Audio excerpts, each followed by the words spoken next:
Hi everyone, just decided to go for a really super quick wander on the beach, see what we can find. It's mainly string and rope and bits of fishing line at the moment, but I just found the remains of a rather sorry looking jellyfish. Anyway, I'm not going to be out for long. If you find anything else, I'll show you.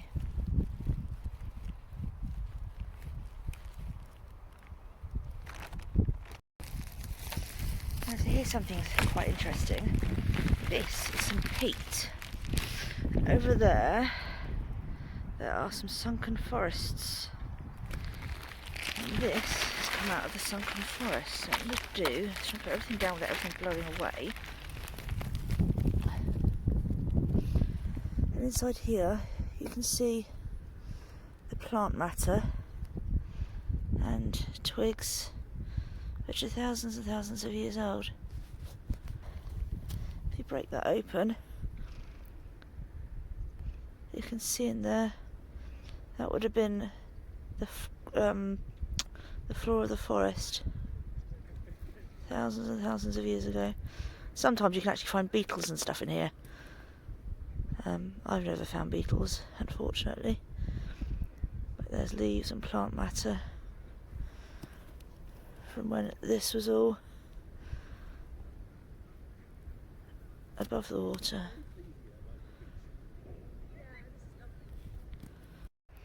I found another piece of peat here. This one's interesting because it's got these little holes in, and these holes are actually formed in soft rock and peat and wood, and they're caused by tiny little bivalve shells called piddocks, and they're actually boring piddocks. Not that they're boring because they're far from it, but because they bore into soft materials, and that's where they live. And sometimes you can find the remains of the shells in them. Unfortunately, these are just clogged with sand. It amazes me that a shell, by twisting around, can make these holes not just in peat and wood but also in stone. Now, one thing people do like to do along the coast is give out bouquets and throw flowers in the sea for loved ones as memorials, or even scattering ashes at sea. However, I find an awful lot of plastic flowers. These are plastic on the bottom. The fabric has lots of plastic in. The stems are plastic, and as we all know, they're just not great for the environment. So if you want to give a memorial for a loved one or as a remembrance, please use real flowers. Here's another poor jellyfish. This one's not too badly beaten up, so you can have a look at it better. Unfortunately, these things can't really change direction that well, and once you get an onshore wind, they do tend to strand quite readily. My nemesis. These bits of green string from fishing nets. So much of this stuff into the bag we go. Oops, sorry, camera fail. That's my bag full of stuff.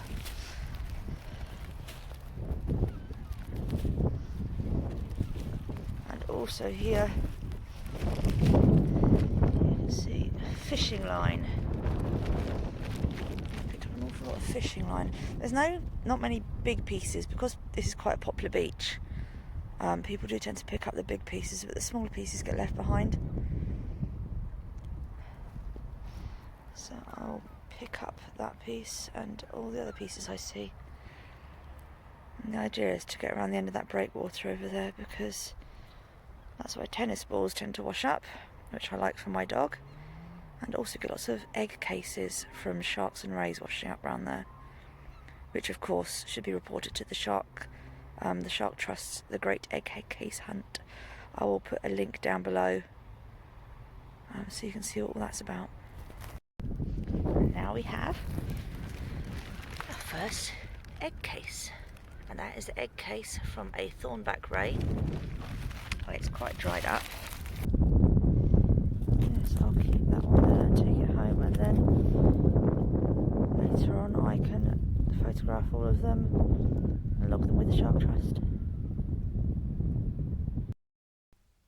And at this point I came across a dead small spotted cat shark, so if you're squeamish, I suggest you look away for a while just so you don't see the dead fish, because it is quite graphic. They're such beautiful animals, and they are a shark. They're one of a few different sharks that we get in the UK, also known as dogfish, lesser spotted cat sharks.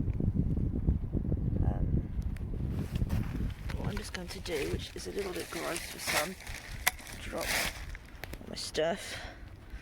I'm just going to check inside for any hooks, because sometimes I have been caught and the hooks stay inside and I can't see anything, which is good, because other animals, foxes, seagulls, even dogs, will come across these guys and start eating them, and sometimes they have the hooks still in them, and then the fox or the bird or the dog will get the hook stuck in them. And there have been dogs that have passed away very, very locally through ingesting hooks, which isn't obviously very good.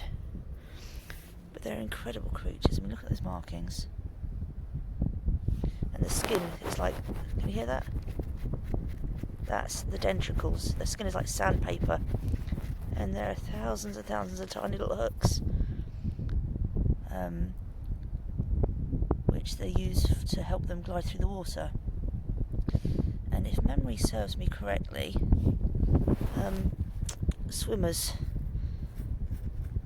have a material on some of their swimming costumes, professional swimmers, and apparently that helps them glide through the water a bit quicker. I don't know, maybe I just made that up, I'm not sure. Yeah, there we go. Nice shot of the teeth.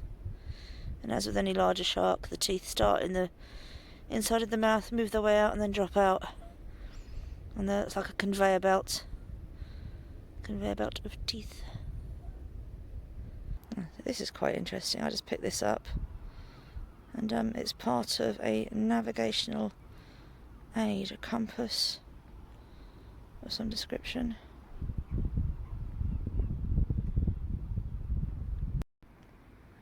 And I know it won't be too long before I find a fishing hook. Now, usually I have my sharps box on me, but I don't. So the hook's usually in the sharps box, but what I'll do is I'll put the hook in the bag and take it home and put it in my sharps box. Or I might have left it in the car actually, so it might not be too bad. But yeah, nasty things. I've just been pootling around in these rocks, and I've just found something very, very common but quite underrated. I found a couple of top shells. This one here has had the outer surface rubbed away, and look at that, that is absolutely stunning. Beautiful pearlescent end of the shell. And here another top shell, different species, butterfingers, and look at the purple on that. Absolutely gorgeous, and you can just see the top layer of the shell has rubbed away there on the spire of the shell in the middle. That is gorgeous. And also, of course, barnacles, because who doesn't love a barnacle? Well, that's me done, I think, for today. Unfortunately, no tennis balls for my dog, and no more egg cases. sadly. But I have got a whole bag of rope taken off the beach. So in here we have, let's put this down so it doesn't blow about, from fishing nets, rope from fishing lines, or fishing line. This big bit here is an old rope which has come apart, bits of plastic, there are sweet wrappers, there are bits of polystyrene, there's what looks like cheese string wrapper, all bits of plastic, yeah, whole bag full, so at least that's gone off the beach. Anyway, I hope you enjoyed this video. Please like, comment and subscribe. Bye.